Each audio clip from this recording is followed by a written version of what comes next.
Four lane की जमीन विवाद को लेकर बीते 1 अगस्त को कांके थाना क्षेत्र में राजेश मुंडा पर गोली चलाई गई थी। इस गोली कांड का खुलासा करते हुए रांची पुलिस ने एक आरोपी सौरभ कुमार सिंह उर्फ छोटू को गिरफ्तार कर लिया है। उसके पास से एक पिस्टल भी बरामद की गई है, जबकि मामले में शामिल आरोपी रामपाहन की गिरफ्तारी को लेकर छापेमारी की जा रही है।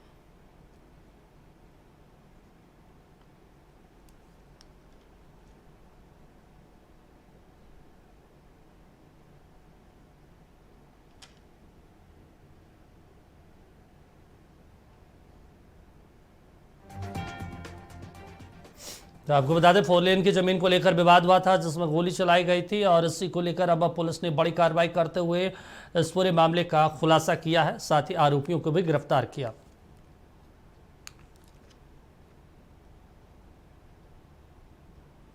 तो फोरलेन की जमीन को लेकर विवाद हुआ था, इस बीच गोली चलाई गई थी। इस पूरे मामले को लेकर अब रांची पुलिस ने खुलासा कर दिया, साथ ही कांके गोलीकांड का पुलिस ने खुलासा करते हुए आरोपियों की भी गिरफ्तार की है।